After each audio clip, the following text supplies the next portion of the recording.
Hai, kali ini aku akan bahas terkait penyakit urtikaria. Yuk disimak, apakah itu urtikaria?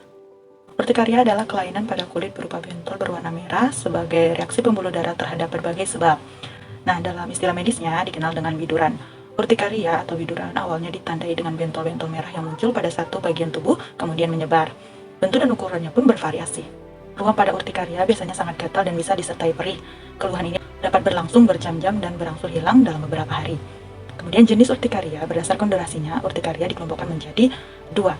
Pertama, urtikaria akut terjadi kurang lebih 6 minggu.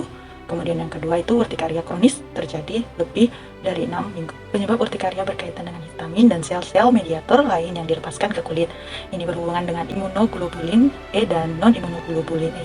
Nah, komponen ini akan membuat pembuluh darah melebar yang menimbulkan urtikaria dan kulit terlihat memerah.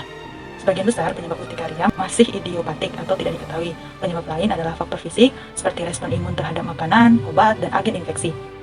Keluhan urtikaria juga dikaitkan dengan beberapa bakteri seperti Helicobacter pylori, Streptococcus, Staphylococcus, Mycoplasma, pneumonia, Salmonella, Brucella, dan lain-lain. Gejala urtikaria itu munculnya bentol-bentol ruam yang dapat disertai rasa gatal, ukuran dan lokasinya pun berbeda-beda. Gejala ini dapat menghilang di satu bagian tubuh dan muncul kembali di bagian tubuh lainnya.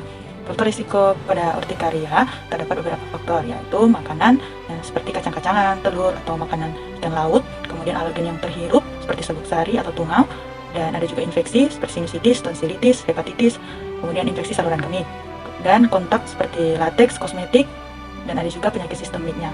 Obat-obatan yang digunakan harus menggunakan resep dokter ya. Obat ini seperti antihistamin akan menghentikan gatal dan mengurangi bentol dengan cara menghambat histamin atau zat yang diproduksi ketika alergi atau infeksi terjadi. Contohnya ada obat cetirizin dan loratadin. Kemudian kedua ada kortikosteroid, di mana obat ini menghambat kinerja sistem kekebalan tubuh sehingga mengurangi urtikaria yang parah. Contohnya seperti metilprednisolon dan prednisolon. Obat ini tidak disarankan untuk dikonsumsi dalam jangka panjang karena dapat menimbulkan kondisi seperti katarak, kencing manis, dan hipertensi. Kemudian ada obat siklosporin di mana cara kerjanya mirip dengan kortikosteroid, yaitu menekan efek buruk akibat autoimun.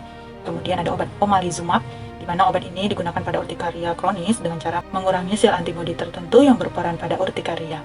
Obat ini dijadikan sebagai alternatif bila tidak respon dengan antihistamin. Obat ini diberi dalam bentuk suntik sebutan. Kemudian ada krim doxepin. Obat ini digunakan pada urtikaria kronis. Ada upaya pencegahan urtikaria berkaitan dengan cara mengendalikan faktor-faktor risikanya, seperti menggunakan pakaian yang longgar dan berbahan katun. Kemudian mencatat aktivitas atau makanan maupun minuman sebagai cara untuk mengidentifikasi pemicu urtikaria. Kemudian tidak menggaruk bentol atau ruam, menghindari pemakaian sabun yang mengandung bahan kimia seperti pewangi atau alkohol. Kemudian menghindari faktor pemicu yang dapat memperburuk urtikaria. Sekian pembahasan kita kali ini. Terima kasih.